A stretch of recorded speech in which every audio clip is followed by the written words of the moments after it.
What up, y'all?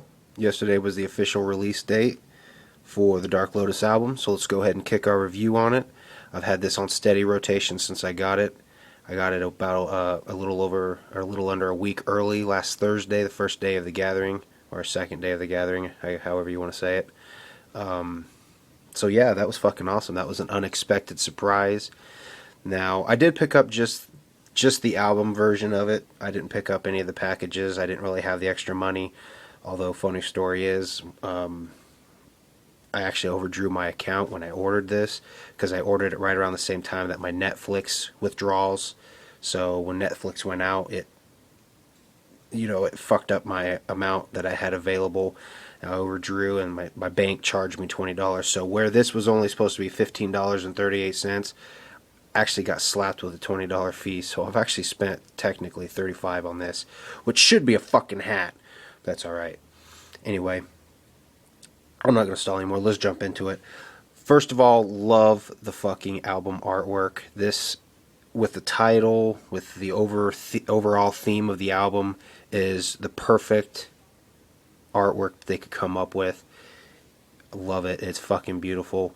Now, one thing ICP said in their seminar at the gathering, they explained, or they stressed that when they did this album, it wasn't record, send it to Twisted, send it back, then they sent it to Blaze or whatever. They were all in the studio together, and you could tell when you listen to this album, they're all over the chorus with each other. It's not the same person, each one. Most songs, they each have a turn on the chorus singing or doing it, So you could definitely tell. With that being said, the fact that they worked in the studio together, I would have thought this would be more of an opaque brotherhood, just because there really was a brotherhood sense when they were in the studio, and I kind of feel that when I listen to the music. But I still like the overall feel of the title and the theme of this album, which a lot of people were bitching about. But if you don't know the overall theme, and you don't know the story being told in this album, then you're missing out on a lot. But I'm not going to ramble on too much about the negative shit. Let's flip it over to the back and take a look at the tracks. That's fucking beautiful right there. If you watched my unpacking video, I was just like, oh wow, fuck yeah. I don't remember my reactions. That was fucking made up what I just said. Anyway, the tracks are The Mud, Water, Air, and Blood, Garden of Evil, My Head is Haunted, Death in a Jar, The Mud, Debbie in the Dark, Morbid, My Kind of Party, Price of Life, The Water, Villainous, featuring ABK, 45 Minutes, Coagulate, The Air, The Drought, and Let It Rain. Really fucking love this album. Everything on it is fucking awesome.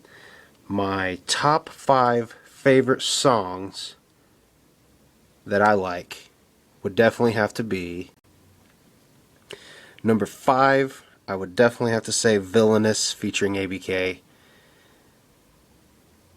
Holy hell, that song was pretty fucking awesome. ABK definitely stole it. I love the way he came in. His verse, everybody's verse was the shit, but ABK came in there and scored a flawless victory. His flow was just solid.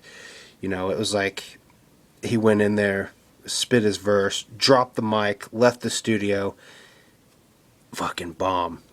That's just purely speculation. I don't think he really dropped the mic, but you know what I mean.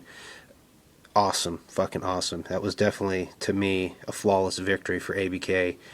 He is a former member who can now add on there to his resume the first ever guest appearance on a Dark Lotus album. So that was definitely the shit. Number 4 is Death in a Jar. I love that fucking song, the beat, everything. I can't help but get into it and start singing.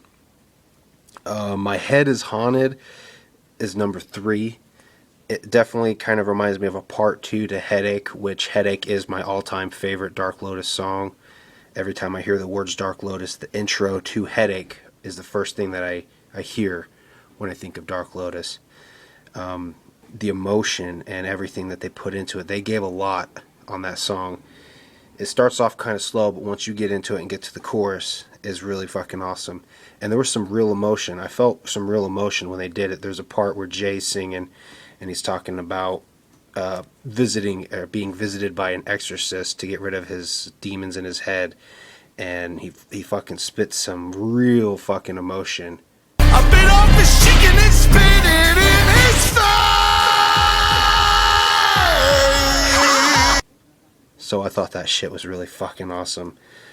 Number 2, and this one was a constant battle for me. The more I listened to it, it's just I couldn't decide which one I liked. Number 2 is definitely 45 minutes.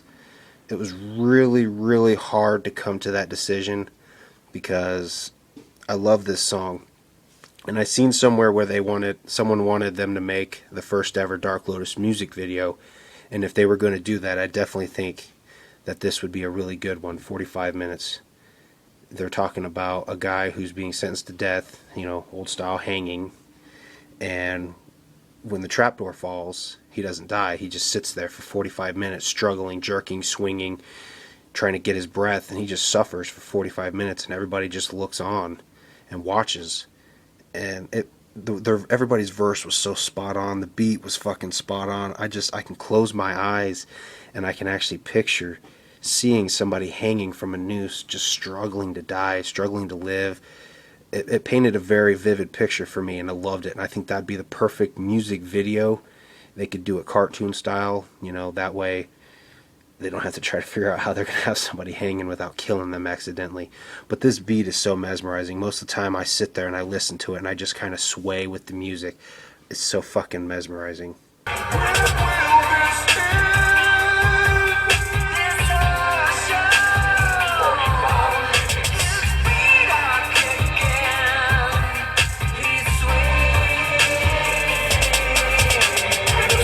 On his hood, the knot is tight and good. His arms are tied up behind his back. She kill him, someone should. His neck is stretching longer. The rope is that much stronger. His body sways in a gentle breeze. The sight is something somber. His feet tangle in his soap. Gets tangled with a rope that strangles every bit of breath. Ultimately, I went with Coagulate because I love this song. The beat is so kind of mysterious. It reminds me of the mystique that is Dark Lotus. I absolutely love it. The very end, the minute of the beat and Jay just going Dark Lotus. I love that shit. So ultimately I went with Coagulate. So the beginning, everything, it just captured me. It won. It beat 45 minutes, and it was a very tough battle. I couldn't decide which one I liked better, but ultimately Coagulate went out. I just love it overall. Fucking awesome. Let's go ahead and open it up, take a look on the inside. They kind of went back to the way they did on Black Rain and Tales from the Lotus Pod. There wasn't a whole lot in the booklet, but there's the CD art itself, kind of similar to the back, only there's no Lotus there, and there's no moon. Just the dried up lake, and there you get a night view of the sky. It's beautiful. And then, like I said, they went back kind of to the way it was in Black Rain and Tales from Lotus Pod. Not a whole lot, just kind of, I guess you could say, pictures of ancient ruins and stuff like that. This is more like kind of a Chinese looking thing. That kind of reminds me of Opaque Brotherhood. That's it for the book. But then they put in here, this is the story, this is the theme of the album. This is the mud, the water, the air, and the blood.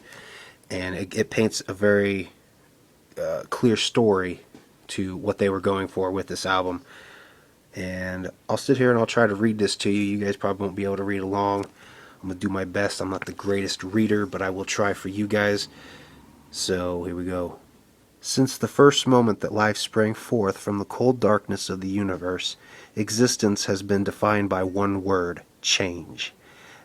Just as tadpoles transform into frogs and caterpillars evolve into butterflies or moths, so must every man and woman undergo a constant metamorphosis in their life. Every living thing at its core is formed of carbon and earth, and so every human is born encased in the mud, the unenlightened bogue of ignorance and desire of humanity. Yet it is within this very muck and mire from which the mighty lotus grows. The rains come and soak the parched earth, and once the tiny seed of the lotus is touched by the essence of life, the lotus begins to sprout, rising up through the dirt and filth of the mud after feeling the nourishment of the water, which washes away all illusions and ignorance.